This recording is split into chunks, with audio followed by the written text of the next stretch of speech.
kapayapaan ng Panginoong Hesukristo ay sumainyong lahat.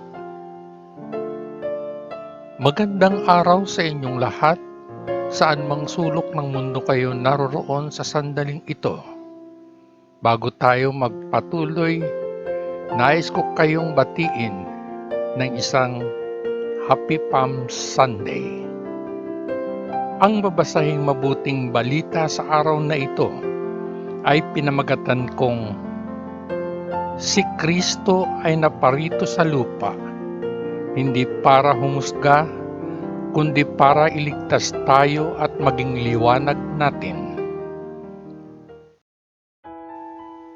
Pagbasa sa banal na ebanghelyo ayon kay Apostol Juan, 12 kabanata. Si Jesus ay pinahiran sa Betanya. 6 na araw bago ang Pasko, si Jesus ay nagtungo sa Betanya, ang tahanan ni Lazarus, ang taong kanyang binuhay mula sa kamatayan. Naghanda sila roon ng isang hapunan para sa kanya na tinulungan ni Marta na ihain. Si Lazarus ay isa sa mga nakaupo sa hapag kasama ni Jesus. Pagkatapos ay kumuha si Maria ng isang buong pinta ng isang napakamahal na pabango na gawa sa purong nardo. Ibinuhos ito sa mga paa ni Jesus at pinunasan ang mga ito ng buhok niya. Napuno ng matamis na amoy ng pabango ang buong bahay. Isa sa mga alagad ni Jesus, si Judas Iscariote, ang magtataksil sa kanya, nagsabi, "Bakit hindi ipinagbili ang pabangong ito sa halagang 300 pilak at ang pera ay ibigay sa mga dukha?" Sinabi niya ito, hindi dahil nagmamalasakit siya sa mga mahihirap, kundi dahil siya ay isang magnanakaw. Dala niya ang supot ng pera at tutulungan ang sarili mula rito. Ngunit sinabi ni Jesus, "Pabayaan mo siya. Hayaan siyang panatilihin kung ano ang mayroon siya para sa araw ng aking libing. Lagi ninyong makakasama ang mga mahihirap, ngunit hindi ninyo ako laging makakasama." Ang masamang balak laban kay Lazarus. Narinig ng napakaraming tao na si Jesus ay nasa Betanya, kaya nagpunta sila roon hindi lamang dahil kay Jesus, kundi para makita din si Lazarus na binuhay ni Jesus mula sa kamatayan. Kaya't nagplano ang mga punong saserdote na patayin din si Lazarus. Dahil sa nangyari sa kanya, maraming Hudyo ang tumatanggi sa kanila at naniniwala kay Jesus. Ang matagumpay na pagpasok sa Jerusalem. Nang sumunod na araw, nabalitaan ng malaking pulutong na dumalo sa pista ng Pasko na si Jesus ay darating sa Jerusalem. Kaya't kumuha sila ng mga sanga ng mga puno ng palma at lumabas upang salubungin siya na sumisigaw, "Purihin ng Diyos, pagpalain siya ng Diyos na dumarating sa pangalan ng Panginoon, pagpalain ng Diyos ang Hari ng Israel." Natagpuan ni Jesus ang isang asno at sumakay dito, gaya ng sinasabi ng kasulatan, "Huwag kang matakot, lungsod ng Sion. Narito ang iyong hari nakasakay sa isang batang asno." Hindi ito naunawaan ng kanyang mga alagad noong panahong iyon. Ngunit nang si Jesus ay ibangon sa kaluwalhatian, naalaala nila na ang kasulatan ay nagsabi nito tungkol sa kanya at ginawa nila ito para sa kanya. Ang mga taong nakasama ni Jesus nang tawagin niya si Lazarus mula sa libingan at ibangon siya mula sa kamatayan ay nagulat ng nangyari. Kaya naman sinalubong siya ng mga tao dahil nabalitaan nilang ginawa niya ang himalang ito. Pagkatapos ay sinabi ng mga Pariseo sa isa't isa, "Nakita ninyo, hindi tayo nagtatagumpay. Tingnan ninyo, ang buong mundo ay sumusunod sa Kanya." Hinahanap ng ilang Griego si Jesus. Ang ilang mga Griego ay kabilang sa mga pumunta sa Jerusalem upang sumamba sa panahon ng kapistahan. Pinuntahan nila si Felipe, siya ay taga Betsaida sa Galilea, at sinabi, "Ginoo, gusto po naming makita si Jesus." Pumunta si Felipe at sinabi kay Andres, at pumunta silang dalawa at sinabi kay Jesus. Sinagot sila ni Jesus, "Dumating na ang oras para tumanggap ang anak ng tao ng dakilang kaluwalhatian. Sinasabi ko sa inyo ang totoo, ang isang butil ng trigo ay nananatiling hindi hihigit sa isang butil, maliban kung ito ay ihulog sa lupa at mamatay.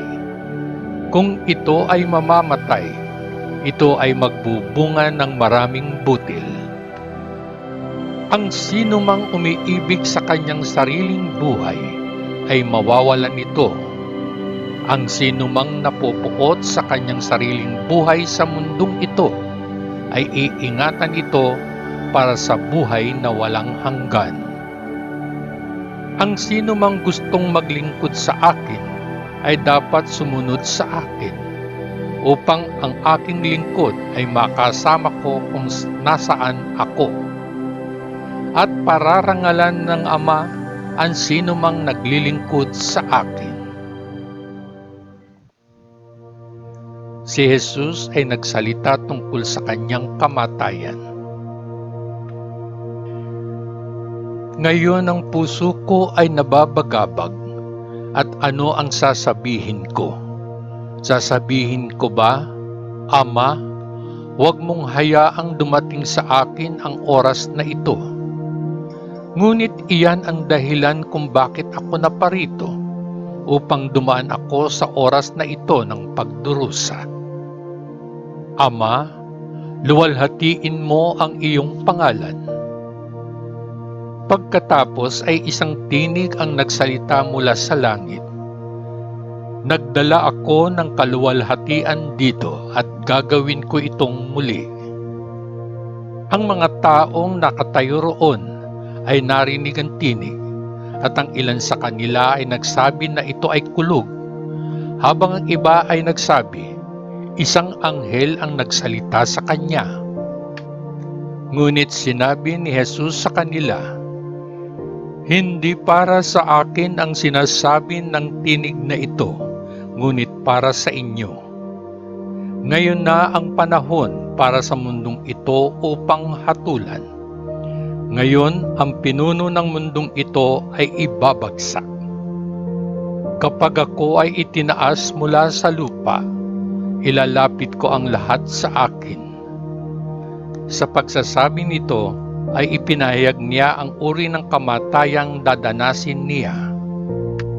Sumagot ang karamihan, "Sinasabi sa amin ng ating kautusan na ang Mesiyas ay mabubuhay magpakailanman. Paano kung gayon masasabi mo na ang anak ng tao ay kailangang itaas? Sino itong anak ng tao?" Sumagot si Jesus, "Ang liwanag ay pagigitna sa inyo ng kaunti pa. Magpatuloy kayo sa inyong lakad habang nasa inyo ang liwanag, upang ang kadiliman ay hindi dumating sa inyo. Sapagkat ang lumalakad sa dilim ay hindi alam kung saan siya pupunta. Maniwala kayo sa liwanag kung gayon, habang mayroon pa kayo nito, upang kayo ay maging mga tao ng liwanag." Pagkatapos sabihin ito ni Jesus, umalis siya at nagtago sa kanila. Ang kawalang paniniwala ng mga tao.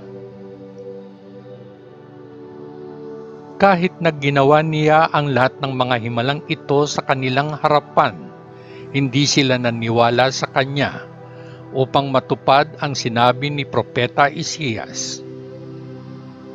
Panginoon, sino ang naniwala sa mensahe na aming ipinahayag? Kanino ipinahayag ng Panginoon ang kanyang kapangyarihan?